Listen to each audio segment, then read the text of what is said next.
एक छोटे से गांव में, जहां हरी भरी घाटियां और ऊंची ऊंची पहाड़ियां थी, एक छोटा सा खरगोश रहता था जिसका नाम पिंकी था। पिंकी बहुत ही शरारती और चंचल था, पर साथ ही वह बहुत ही भोला भी था। वह अक्सर अपने दोस्तों के साथ खेलता रहता था, लेकिन कभी कभी उसकी शरारतें उसे मुसीबत में डाल देती थी। एक दिन पिंकी अपने दोस्तों के साथ जंगल में खेल रहा था। उन्हें एक बड़ी सी गुफा दिखाई दी। जिज्ञासा से भरकर पिंकी गुफा के अंदर चला गया। अंदर उसे बहुत सारे कीमती रत्न और सोने के सिक्के दिखाई दिए। पिंकी बहुत खुश हुआ और उसने जल्दी से अपनी जेबें रत्नों और सिक्कों से भर दी। जब पिंकी गुफा से बाहर आया तो उसने देखा कि उसके दोस्त उसका इंतजार कर रहे हैं। उन्होंने पिंकी से पूछा कि वह कहाँ गया था। पिंकी ने उन्हें गुफा के बारे में बताया और अपनी जेबों में रखे रत्न और सिक्के दिखाए। पिंकी के दोस्त बहुत हैरान हुए। उन्होंने पिंकी से कहा कि यह सब चुराना गलत है। पिंकी ने कहा कि उसे पता नहीं था कि यह गलत है। उसके दोस्तों ने उसे समझाया कि किसी और की चीज चुराना चोरी है और चोरी करना एक बुरा काम है।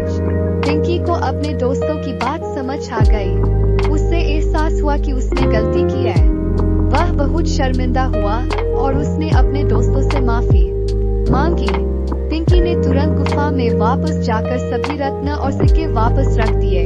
जब वह वापस अपने दोस्तों के पास आया तो उसके दोस्त बहुत खुश हुए। उन्होंने पिंकी को गले लगाया और कहा कि वह एक अच्छा खरगोश है। उस दिन के बाद पिंकी ने कभी भी किसी और की चीज नहीं चुराई। उसने अपने दोस्तों के साथ ईमानदारी से रहना सीखा। वह एक अच्छा और ईमानदार खरगोश बन गया। एक और कहानी है, एक चालाक लोमड़ी और एक भोले भाले भालू की। लोमड़ी हमेशा भालू को धोखा देने की कोशिश करती थी, लेकिन भालू हमेशा उससे बच जाता था। एक दिन लोमड़ी ने भालू को एक गहीर के पास फंसा दिया। भालू पानी में गिर गया और डूबने लगा। लोमड़ी ने उसे बचाने की कोशिश नहीं की, बल्कि हंसते हुए भाग गई।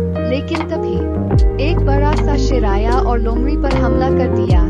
लोमड़ी भागने की कोशिश करती रही, लेकिन शेर ने उसे पकड़ लिया। भालू, जो अभी भी पानी में डूब रहा था, ने शेर से लोमड़ी को छोड़ने की मिन्नत की। शेर ने भालू की बात मान ली और लोमड़ी को छोड़ दिया। लोमड़ी ने अपनी गलती का एहसास किया और भालू से माफी मांगी। भालू ने लोमड़ी को माफ कर दिया। दोनों दोस्त बन गए और हमेशा एक दूसरे की मदद करते रहे। इन दोनों कहानियों से हमें एक अच्छा सबक मिलता है। पहली कहानी हमें सिखाती है कि चोरी करना गलत है और हमेशा ईमानदारी से रहना चाहिए। दूसरी कहानी हमें सिखाती है कि हमें हमेशा दूसरों की मदद करनी चाहिए और अपनी गलतियों को सुधारना चाहिए।